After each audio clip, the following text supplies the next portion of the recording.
നമുക്കിന്ന് എളുപ്പത്തിലൊരു മുട്ടക്കറി റെഡിയാക്കിയാലോ. ഒരു പാത്രത്തിലേക്ക് നമുക്ക് കുറച്ച് വെളിച്ചെണ്ണ ഒഴിച്ചു കൊടുക്കാം.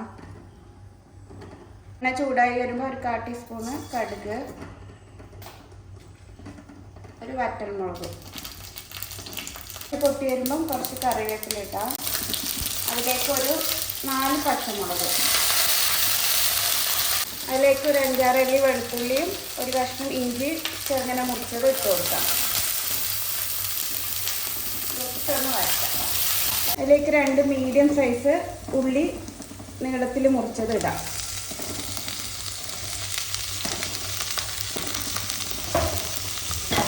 അര ടീസ്പൂണ് ഉപ്പിട്ടിട്ട് ഒന്ന് വഴറ്റി കൊടുക്കാം.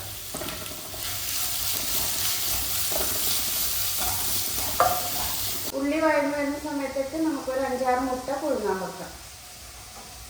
ഉള്ളി വഴറ്റാൻ വേണ്ടി ഞാൻ ചെറിയ തീയിലാണ് വെച്ചിട്ടുള്ളത്. അപ്പോൾ ആ സമയത്തൊക്കെ നമുക്ക് കുറച്ച് തേങ്ങയും കൂടി ചിരകിയെടുക്കാം. തേങ്ങ എന്തിനാന്ന് വെച്ചാൽ നമുക്ക് അവസാനം കുറച്ച് തേങ്ങാപ്പാൽ ഇതിലേക്ക് ഒഴിച്ചു കൊടുക്കാനാണ്. എനിക്ക് പെരിഞ്ചീരകം പൊടിച്ചു തരാൻ ഒരാൾ വന്നിട്ടുണ്ട്. ഉള്ളി നല്ലതായിട്ട് വഴന്ന് വന്നിട്ടുണ്ട്. അതിലേക്ക് ഒരു വലിയ തക്കാളി മുറിച്ചതിട്ട് കൊടുക്കാം. അതൊന്ന് വഴറ്റി കൊടുക്കാം.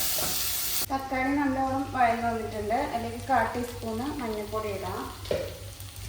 പിന്നെ ഒരു 2.5 ടീസ്പൂണ് മല്ലിപ്പൊടി.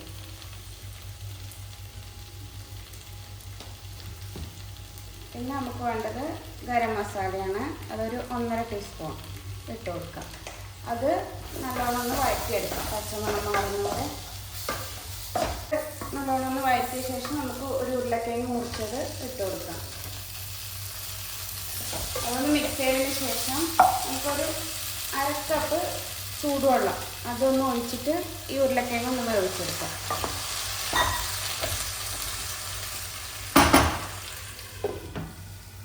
ഞാനിതിലേക്ക് 1/2 ടീസ്പൂണും കൂടി ഉപ്പിട്ട് കൊടുക്കുന്നുണ്ട്. പിന്നെ നമുക്ക് ഏറ്റവും അവസാനം നോക്കിയിട്ട് ഇട്ട് കൊടുക്കാം. അപ്പം ഉരുളക്കിഴങ്ങ് വെന്ത് വരുമ്പോഴത്തേക്ക് നമുക്ക് തേങ്ങാപ്പാൽ റെഡിയാക്കാം. അതിനായിട്ട് ഒരു കപ്പ് തേങ്ങ മിക്സിയുടെ ജാറിലിട്ടിട്ട് കുറച്ച് വെള്ളം ഒഴിച്ചിട്ട് ഒന്ന് നല്ലോണം അരച്ചെടുക്കുന്നുണ്ട്. അങ്ങനെ നല്ലോണം മിക്സിയിൽ അരച്ചതിന് ശേഷം ഞാനിങ്ങനെ പിഴിഞ്ഞെടുക്കുകയാണ് ചെയ്യൽ.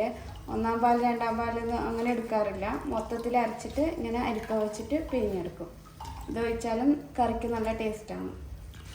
അപ്പം ഉരുളക്കിഴങ്ങ് വെന്ത് വന്നിട്ടുണ്ട്. അപ്പോൾ നമുക്ക് അതിലേക്ക് 1/2 ടീസ്പൂണ് കുരുമുളക് പൊടി ഇട്ട് കൊടുക്കാം.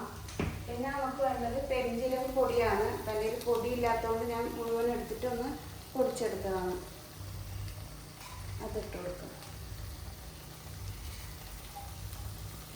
എന്നിട്ട് നമുക്കിതിലേക്ക് തേങ്ങാപ്പാൽ ഒഴിച്ച് കൊടുക്കാം.